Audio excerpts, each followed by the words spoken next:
Vinyl community, I'm back to do a recent vinyl finds video, and I'm going to show you the stuff that I acquired maybe the last couple of months, maybe 3 for some of them, and I'm going to do it like this. It's a mixed bag as usual, but there's some, let's say grails that I've acquired that I had on my want list for very long, and Swedish stuff, one American that I'm going to include sound clips too, so you can get a notion of what it is I'm talking about.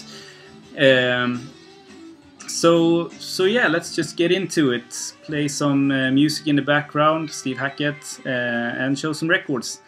That's what I like looking at least on YouTube. And these are stuff that I played today. We played board games. So I played Midnight Blue and What Happens with Steve Kuhn Trio. Very good, very good. And also this was perfect for setting the tune for the board game Tama with Don Cherry and Ed Blackwell on Odin Records. Really good record.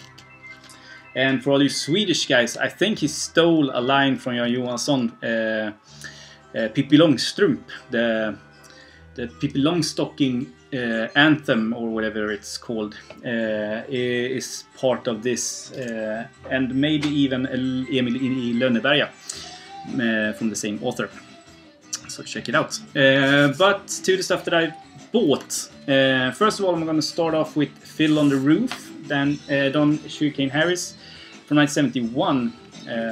Have to... there's the fiddle there. Gatefold on MPS Records, jazz with obviously some fiddle, and a killer version of Eleanor Rigby on this one, and there's the MPS label. And that's the last one I have to show you from the Hamburg trip that I did. And I saw a lot of MPS records in Hamburg, very easy to find and get a hold of, and not too pricey. I liked Hamburg a lot. And Jap Rock, Nipponji by Far East Band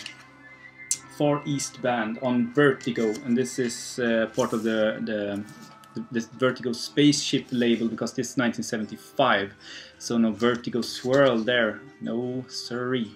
This is the German press, and if you like Pink Floyd, you should check them out. It's not exactly the same sounding, but it's in the same hemisphere at least, so if you're a fan of Pink Floyd, check these guys out. Really good, fantastic, psychedelic, progressive. This is the first sound sample I'm going to give you, and it's the American one. Then the rest of it is Swedish, but I don't think that too many people knows about this, and you should, because it's really good. Leigh Stevens, and the record is called And a Cast of Thousands. It's the back side there. Heavy blues rock, little bit psychedelic, mixes country in the ballads, and a little bit of jazz maybe, because he has some horns in there too, with the Pink Charisma label. Really freaking beautiful. Oh man. 1971, and here's a sound sample for you right here.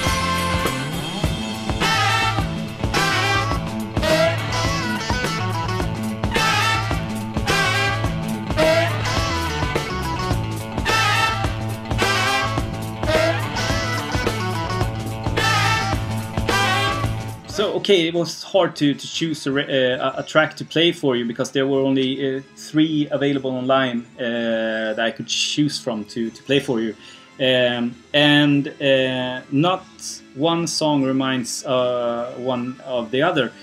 It's very diverse with the ballads and rocky songs and a little bit psychedelic and stuff like that. Now, Lee Stevens was the guitarist for Blue Cheer, so they released 2 records, and then in his solo career he released 2 solo albums. This is the last one, and he actually refused this, so he doesn't talk about this record at all. He wasn't satisfied with it for one bit, but I like it. I think it's an awesome record. So thank you, Lee. I'm going to show you 2 Swedish records now, or Swedish, Swedish Ascend. That is not that super interesting, but I'm going to show you anyway. Harry Arnold with this is Harry and the Mystery Band with the Swedish Radio Studio Orchestra. And just to give you an example, there's a lot of the who's who of Swedish jazz in 1957. You have Bengt Arne Wallin, Arnold Johansson, Åke Persson, you have Arne Domnerius, Björn Nerem, which is a Norwegian saxophone player, I think, Lennart Johansson. And you have Bengt Hallberg, Bengt Högberg, Simon Brem och Igel Johansen on this one. So the who's who of the studio jazz mafia. In 1957, I mean, correct me if I'm wrong, but that's pretty early for those guys to play, I think. Maybe not all of them, but at least some of them. And this is also a quirky record. It's been on my want list for long because of the musicians, but Claes of Geijerstam's Out of My Hair from 1970. He was a radio DJ and a famous good-looking guy in Sweden back in the day, and still is. He's in the Swedish Idol, in the jury there, and stuff like that. You know, a famous cool cat. You know, and he wanted to make a pop record back in the day. And the guys playing here is Jan Schaffer, or Janne Schaffer, Tommy Körberg, you have Björn Skifs playing piano on it, Göran Lagerberg playing bass from Tages, and Egba and all the other stuff, Mike Watson also. And you have Björn Skifs on percussion also. He's the guy who did Hooked on a Feeling, you know, the song from Guardians of the Galaxy. So a lot of interesting players. I think Björn Sundin is on this too. A lot of interesting players, great funky rock songs, pop songs with a little bit of a jazz feel, but not much. And I mean, okay songs. So I found this in the past for maybe $40, $50 maybe. So I just passed on it every time I saw it. But now I got it on Swedish, like eBay, for $20, and that was what I wanted to give for it, so I bought it. Maybe more interesting, and we continue down the jazz spiral. This is Musa by Stanley Cowell, solo piano, or rather Musa on Central Streams on Strata East. And as it says on the front, this is just solo piano. Fantastic, sounds great. His piano is really swinging. He has a playing style that I haven't heard before in solo jazz records. Doesn't feel like a solo piano, not a dull moment. Really good. If you're a jazz fan of piano, check this out. It's fantastic. Really happy to get that in the collection. It's my first Strata East record. And now to the next sound sample I'm gonna give you, and this was a long time want. Holy Grail is the right word for it. I've seen this. Maybe I started to look for this 10 years ago, and it was too expensive, maybe $60-70 back then, and it was too much to pay for one record. And nowadays I would put that down without blinking. This is Kvartetten som sprängde with Kattvals from 1974-3. And I got it for a good price. The front looks pretty good. I think you agree. But there's a tear here. so that's why I got it. But it included the very rare original Gump inner sleeve, and the record looked and sounds unplayed, minty fresh. Not mint, but near mint, EX, whatever you want to call it when you grade stuff. So here's a sample.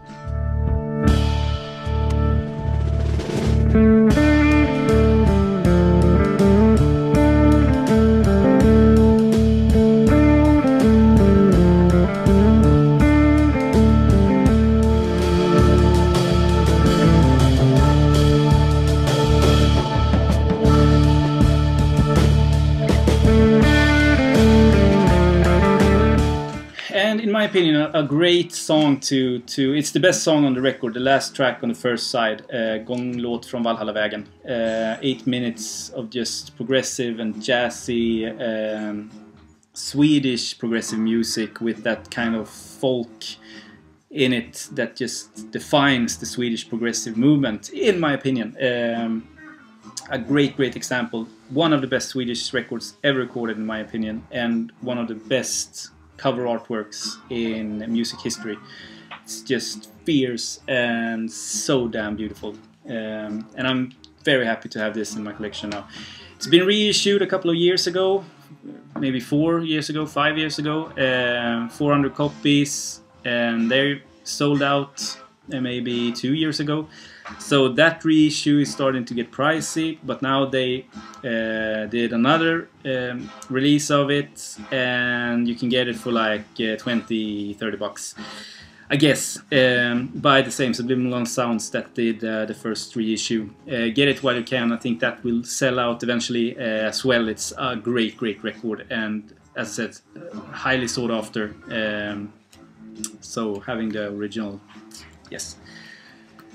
Another one that I've wanted for a while, but every time I see it here in Sweden, it's so pricey. So I've had it in the back of my mind that I have to do a trade to get this, a trade with a US guy, and I did.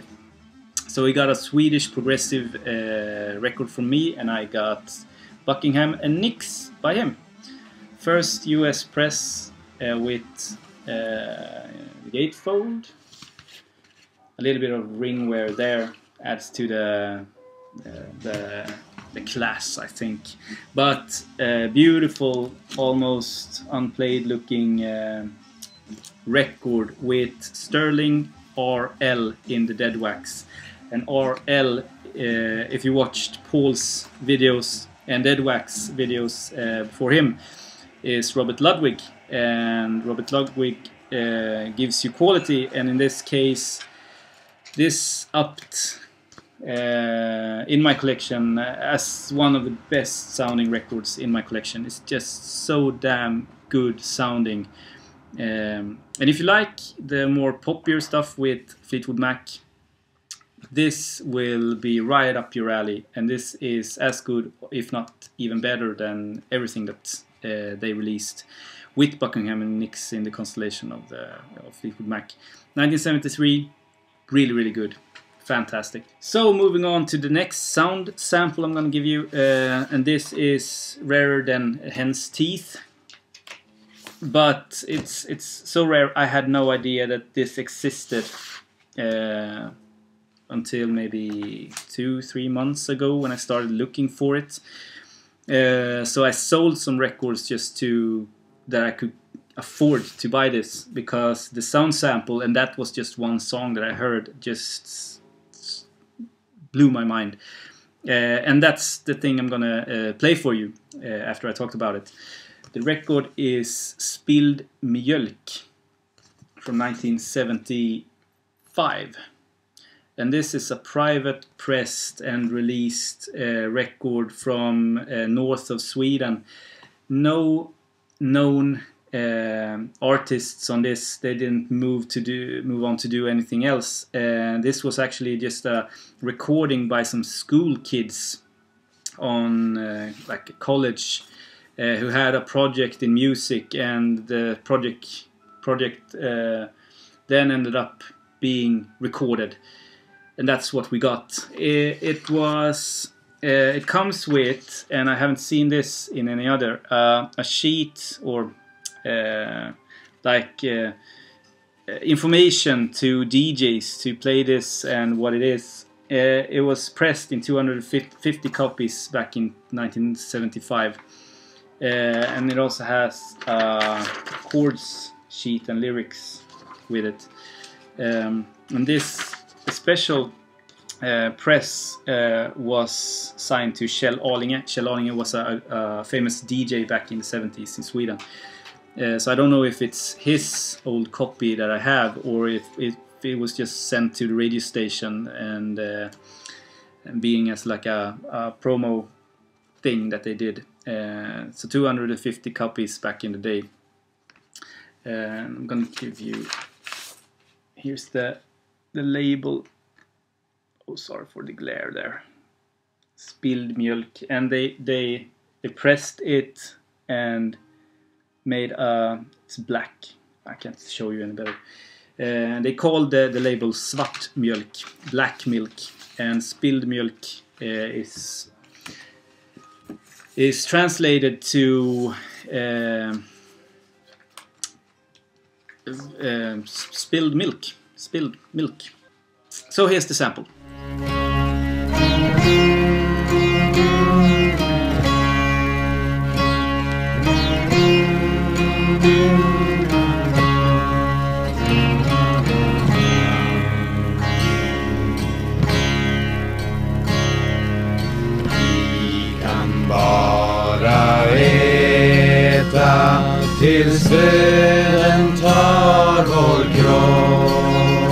As you can hear, at least I hear influences from Trägräs och Stenar and that sort of community sound. This is a couple of years after Trägräs och Stenar has disbanded, but you can really hear that, and I think that, in my opinion, the entire record has a folk feel to it that is, to my ears, the same as with Comus. This kind of melancholic, almost most haunting kind of folk, psych folk to it, with very quirky lyrics, nonsense lyrics sometimes, and dark lyrics sometimes. And with the cover artwork, which is perfect for the record, in my opinion. Yes, it sounds just like the artwork. So happy to find this record, to know about it, and to eventually just soon after buying it and having it in my collection now. Check it out. There's only one tune on YouTube to check out, but if you like the sound clip, the rest of the song is like 5 minutes, I think. So, moving on to more known progressive territories, I got a copy of Banco, and it's a self-titled, but not the first one. I think this is the 5th or 6th record that they released in 1975. I think it's 75 on Manticore Records. Yeah, 1975. This is one of Banco's more popular records, because half of it is in Italian and half of it is in English. They tried to do the same thing as PFM, to do it in English, and had some success with it. I think this is the most they sold. Most sold record back in the day, but I still think that the first 3 records is the ones to check out when it comes to Banco and their Italian original stuff. But nonetheless, a really good record, cheap also, so get it. And a reissue. I'm not going to show you anything more. It's Sam Gopal from 1969 or 8 with Escalator. This is the Morgan Bluetown. Actually unofficial reissue of this with a 7-inch.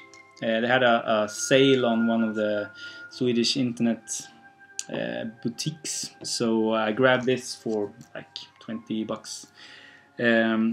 Yeah, it's really good. It doesn't sound that good. I don't know if the original sounds better than this, or if it's recorded like that. But it's very garagey, dirty, and yeah, just I think you be as buy a CD version or listen to it online if you don't necessarily want the vinyl. I bet those sounds better. But kind of funny because it was a record store day release 2017, but there were a bunch of releases that was unofficial because they hadn't done any deals with like Morgan Bluetown didn't make a deal with the correct label and people and all that stuff. So and then just record store day just released it as a record store day release, hoping, I guess, that all the papers were in the right order, but it wasn't. So this is an unofficial release. 2 seconds. That's what I had to show and to talk about this time. And I'm going to continue to drink some wine, eat good food soon, and continue listening to records. So have a great day, everyone. Bye.